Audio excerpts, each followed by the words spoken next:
नमस्कार बंधुओं, हिंदी साहित्य संकल्प आपका हार्दिक स्वागत करता है। मित्रों, आज हम लोग कुछ भाषा से संबंधित महत्वपूर्ण बिंदुओं पर चर्चा करेंगे। उसमें जो पहला बिंदु है वो प्रारंभिक अवस्था में भाषा की क्या प्रकृति होती है, इस पर हम लोग अध्ययन करेंगे। जो दूसरा बिंदु है वो भाषा विकास के विभिन्न चरण क्या क्या हैं, हम उनकी जानकारी करेंगे। तीसरा जो बिंदु है भाषा के आधार क्या होते हैं, इस पर हम लोग चर्चा करेंगे। और जो चौथा बिंदु है भाषा की विशेषताएं क्या क्या होती हैं। तो इन चारों बिंदुओं की पर आज हम लोग चर्चा करेंगे।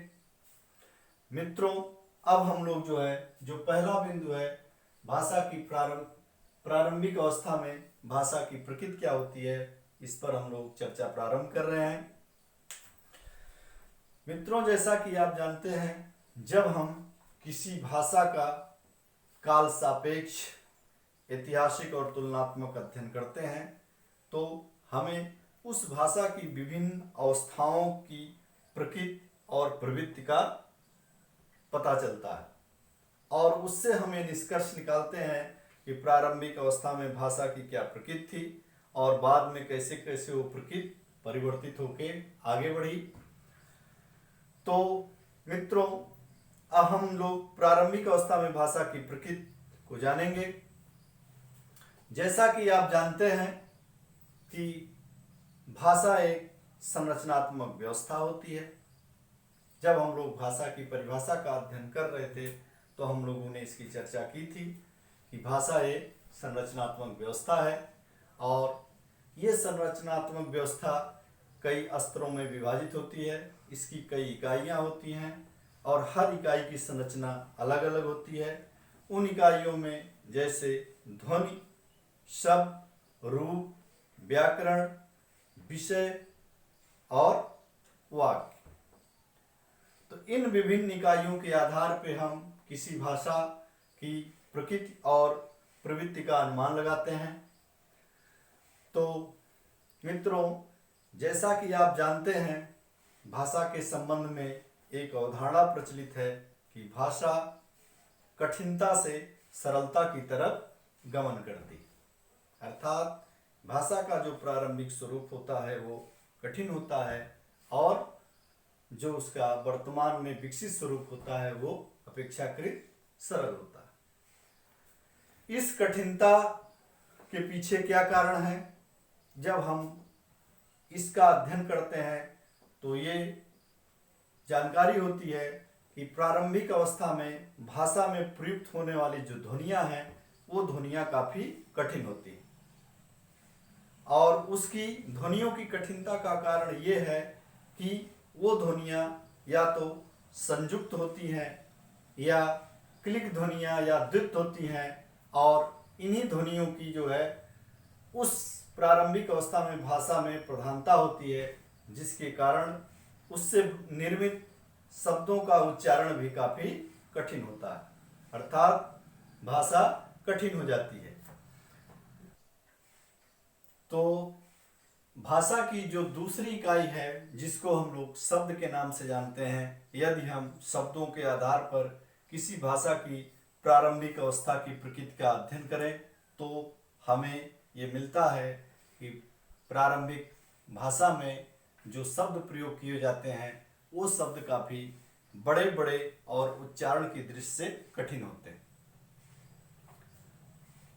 क्योंकि इस उदाहरण के स्वरूप में जैसे हमारी हिंदी भाषा संस्कृत भाषा से विकसित हुई है और हिंदी भाषा के जो शब्द हैं वो संस्कृत भाषा से ही निर्मित होके आए हैं।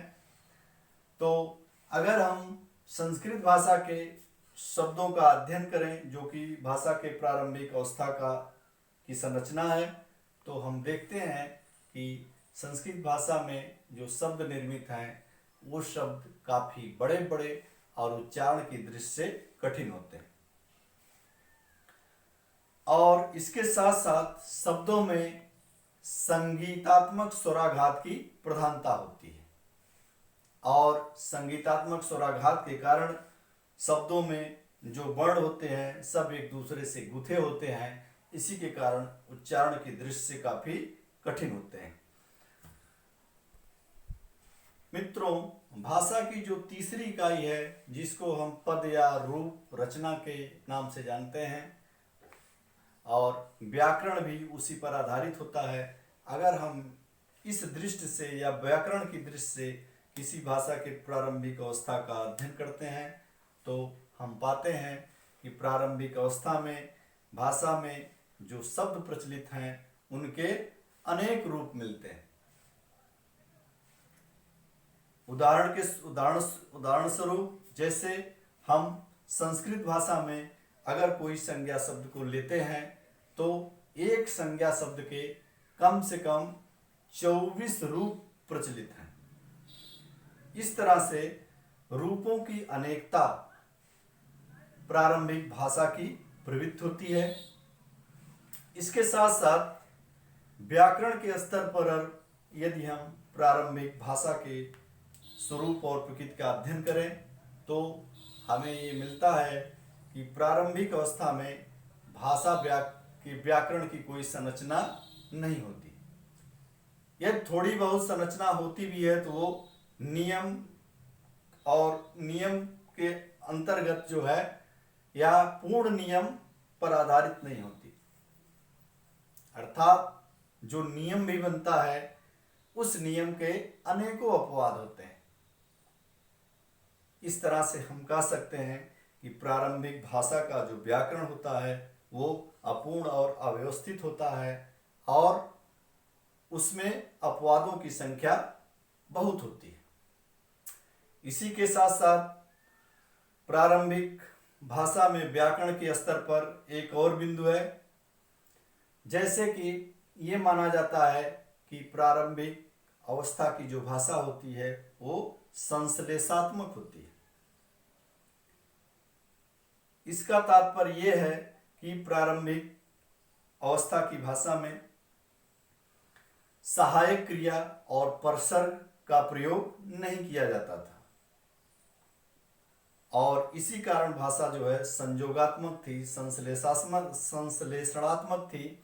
परिणाम ये हुआ कि प्रारंभिक अवस्था में भाषा का जो स्वरूप था वो संयोगात्मक था, लेकिन जैसे जैसे भाषा का विकास होता है ये संश्लेषणात्मक स्वरूप जो है वियोगात्मकता की तरफ बढ़ती है और भाषा में सहायक क्रिया और परसर्गों का प्रयोग अलग से लगने लगता है।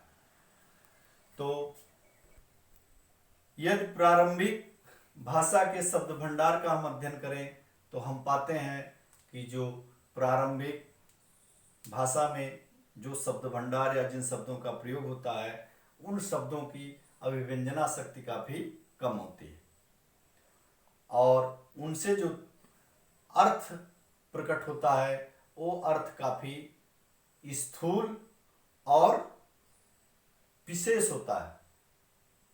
इसका कारण यह है कि जब भाषा की अभिव्यंजना शक्ति कम होती है तो भाषा में प्रयुक्त होने वाले शब्दों में अर्थ प्रकट करने की क्षमता कम होती है या उसकी संभावना कम हो जाती है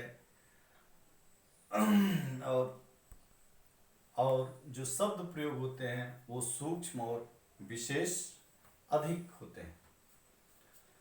इसी तरीके से प्रारंभिक अवस्था में भाषा की वाक्य की जो संरचना होती है उनका अध्ययन करने से ये पता चलता है कि भाषा की अध्ययन और विश्लेषण की जो इकाई होती है वो वाक्य होती है, क्योंकि प्रारंभिक अवस्था में वाक्य को ही भाषा की कंप्लीट इकाई मानी जाती है। उस समय तक व्याकरण विकसित नहीं होता, शब्दों की पहचान नहीं हो पाती, इसीलिए वाक्य में प्रयुक्त शब्दों का विश्लेषण और विवेचन नहीं किया जाता। परिणाम ये होता है कि केवल वाक्य को ही व्याकरण की सबसे छोटी इकाई माना जाता है, जबकि जैसे जैसे भाषा का विकास होता है तो वाक्य की अपेक्षा रूप, शब्द, ध्वनि आदि का विश्लेषण किया जाने लगा और भाषा का अध्ययन विविध हो गया। एक और बिंदु है कि प्रारंभिक अवस्था में भाषा का विषय कैसा था। मित्रों, जैसा कि हम लोग जानते हैं कि प्रारंभिक अवस्था में जो मनुष्य था वो भावना प्रधान था। विचार प्रधान बातें उसके मस्तिष्क में उतनी नहीं आती थी जितना कि भावनात्मक, अर्थात प्रारंभिक अवस्था का जो भाषा का विषय था वो भावना प्रधान था। और भावना प्रधान के साथ साथ उसमें पद्यात्मकता या गाने की प्रवृत्ति ज़्यादा थी। तो मित्रों, अभी हम लोगों ने ध्वनि के आधार पे, शब्द के आधार पे, व्याकरण के आधार पे, विषय के आधार पे, वाक्य के आधार पे भाषा के प्रारंभिक स्वरूप में उसकी प्रकृति क्या होती है, इस पर हम लोगों ने चर्चा की। और अब हम लोग एक और बिंदु आज निर्धारित किए हुए हैं कि भाषा विकास के चरण क्या होते हैं। इस पर भी हम लोग शॉर्टकट में चर्चा करते हैं। मित्रों, जैसा कि आप जानते हैं कि विद्वानों ने भाषा विकास के 3 चरण बताए।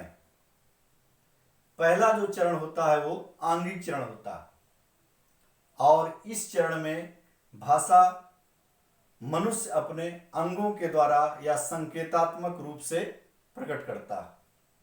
अर्थात इस चरण में भाषा अंगों के माध्यम से व्यक्त की जाती है। इसकी सीमा है, अंगों के माध्यम से जो भाषा व्यक्त की जाती है उसका शब्द सीमित होता है, उसका संदर्भ सीमित होता है, लेकिन ये भाषा की पहली अवस्था है। अतः भाषा विकास में जो प्रारंभिक चरण होता है वो चरण इसी तरीके से होता है। फिर उसके बाद भाषा विकास का जो दूसरा चरण है तो भाषा विकास का जो पहला चरण था वो आंगिक चरण था। उसमें अंगों के माध्यम से या संकेत के माध्यम से अपने भाव और विचारों की अभिव्यक्ति मानव करता था। वो काफी उसका दायरा सीमित था। उसके बाद जो भाषा का दूसरा चरण आता है वो वाचिक चरण कहलाता है। और वाचिक चरण के अंतर्गत हम या मनुष्य अपनी वाणी के द्वारा अपनी भावनाओं और विचारों की अभिव्यक्ति दूसरों से करता था। वाचिक चरण यद्यप अभिव्यक्ति की पूर्ण इकाई हो जाती है या उससे सारी भावनाओं की अभिव्यक्ति हो जाती है, लेकिन वाचिक चरण भी देश और काल की सीमा में बंधा होता है। अर्थात एक निश्चित समय और स्थान में ही वाचिक भाषा का प्रयोग किया जाता है। जब हम देश काल की सीमा से आगे जाते हैं तो हमारी जो वाचिक अभिव्यक्ति होती है वो परिवर्तित हो जाती है और फिर भाषा की अवस्था बदल जाती है। मित्रों, भाषा विकास का जो अगला चरण है वो लिखित चरण के नाम से जाना जाता है। और इस चरण में हम भाषा को लिखित रूप में प्रकट करने लगते हैं। यदि श्रोता हमारे सामने है या पाठक हमारे सामने है तो हम उसको तुरंत बता सकते हैं। अगर वो कहीं देश विदेश या हमसे बहुत दूर है तो वहाँ भी हम अपनी अभिव्यक्ति लिखित भाषा के माध्यम से पहुंचा सकते हैं। तो मित्रों, इस तरह से ये भाषा के विकास के 3 चरण हैं। पहला चरण आंगिक, दूसरा वाचिक और तीसरा लिखित। इसी क्रम से भाषा का विकास होता है। उसके बाद जो अगली इकाई हम लोग निर्धारित किए थे वो भाषा के आधार, कि भाषा के आधार क्या होते हैं। मित्रों, भाषा विचारों और भावनाओं की अभिव्यक्ति है और वो अभिव्यक्ति शब्दों और ध्वनियों के माध्यम से की जाती है। तो इसी आधार पे भाषा के 2 आधार माने गए हैं। पहला आधार मानसिक आधार है। मानसिक आधार वो आधार होता है कि जिसमें हम अपने भाव और विचार जो हम दूसरों से शेयर करना चाहते हैं उसके बारे में सोचते हैं, और हमारा उद्देश्य होता है कि उन्हीं भाव और विचारों को हम दूसरों को प्रकट करें। और ये जो है भाषा का साध्य होता है, और ये भाषा का आंतरिक आधार भी कहा जाता है।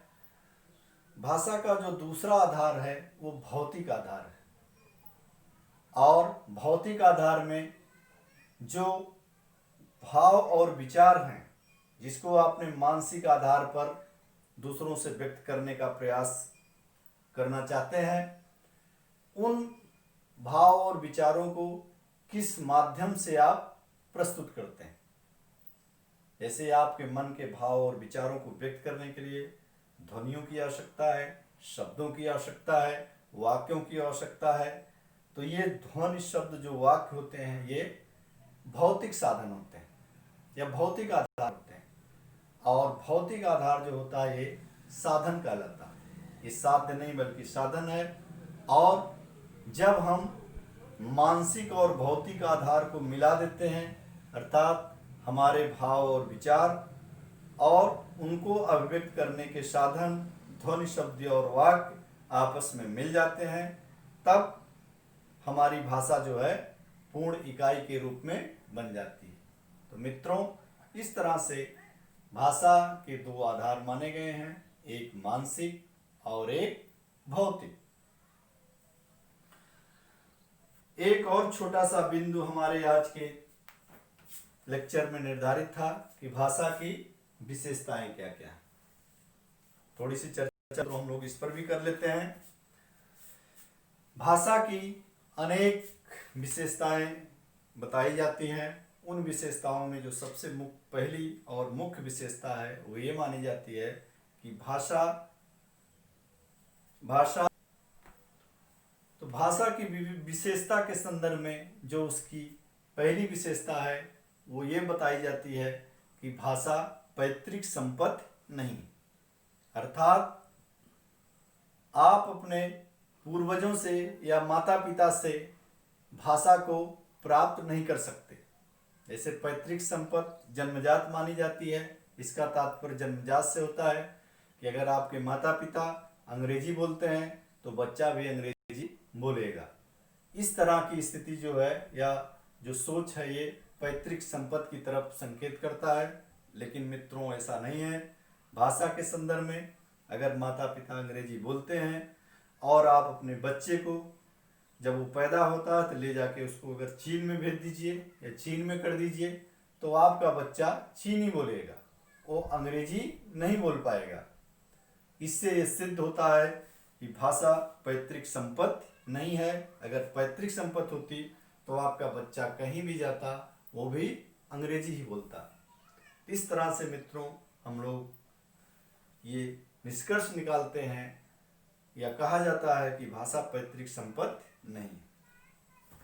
भाषा की जो दूसरी विशेषता है वो ये है कि भाषा अर्जित संपत्ति है, अर्थात भाषा जन्मजात नहीं होती, भाषा समाज से अर्जित की जाती है।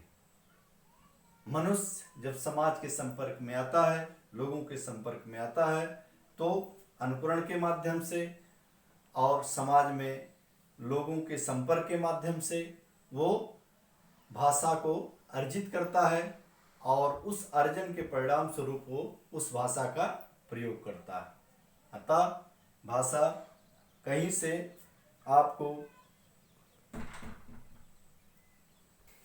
अर्थात भाषा का हम अर्जन करते हैं, हम समाज से उसको प्राप्त करते हैं।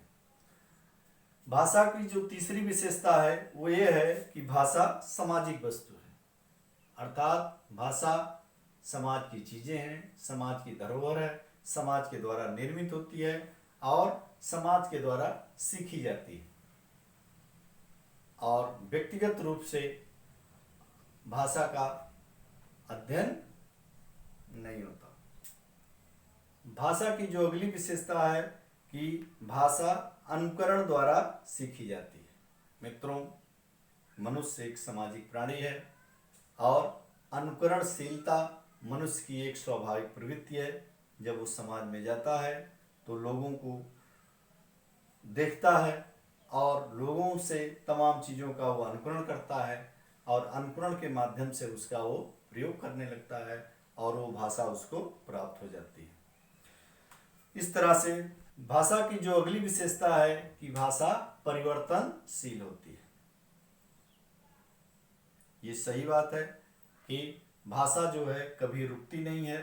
भाषा प्रारंभिक अवस्था से धीरे धीरे क्रमशः जो है बदलती रहती है, परिवर्तित होती रहती है, उसका स्वरूप बदलता रहता है। वो कभी एक बिंदु पर स्थिर नहीं होती और धीरे धीरे उसका रूप विकसित होता रहता है, उसका कहीं अंत नहीं होता। इसी कारण ये कहा जाता है कि भाषा परिवर्तनशील है। भाषा की जो अन्य विशेषता है वो ये है कि भाषा की ऐतिहासिक और भौगोलिक सीमा होती है, अर्थात कोई भाषा किसी काल के बीच में ही प्रचलित होती है और जैसे वो काल होता है तैसे भाषा बदल जाती है। इसी आधार पे यदि हम भारतीय भाषाओं का वर्गीकरण करते हैं तो उसमें प्राचीन भारतीय आर्य भाषा, मध्यकालीन भारतीय आर्य भाषा और आधुनिक आर्य भाषा, क्योंकि जैसे जैसे समय बदलता है तो एक निश्चित समय के बाद भाषा में परिवर्तन होने लगता है और परिवर्तित होकर भाषा दूसरा रूप ग्रहण कर लेती है। तो ये हुआ भाषा का ऐतिहासिक आधार। भौगोलिक क्षेत्र भी होता है भाषा का। भाषा किसी एक विशेष क्षेत्र में ही प्रचलित होती है और उसी में उसका व्यवहार होता है। जब हम उस क्षेत्र विशेष से आगे बढ़ते हैं तो हमें वहाँ से दूसरी भाषा मिलने लगती है। इस तरह कहा जाता है कि भाषा का एक निश्चित भौगोलिक क्षेत्र होता है। भाषा की एक विशेषता यह भी है कि हर भाषा की अपनी अलग अलग संरचना होती है। संसार में जितनी भी भाषाएं हैं सब भाषाओं की अलग अलग संरचना है, सबके स्वरूप, सबकी संरचना अलग अलग है। हिंदी की अलग है, संस्कृत की अलग है, अंग्रेजी की अलग है, उसकी इकाई अलग तरीके से प्रयोग होती है। इस आधार पर कहा जाता है कि भाषा की संरचना अलग अलग होती है। जैसे वाक्य के संदर्भ में हिंदी में अगर कोई वाक्य बनाया जाता है तो पहले कर्ता, फिर कर्म, फिर क्रिया लिखा जाता है। अंग्रेजी में कोई दूसरा रूप होता है, संस्कृत में दूसरा रूप होता है। इस आधार पे हम कहते हैं कि हर भाषा की संरचना अलग अलग होती है।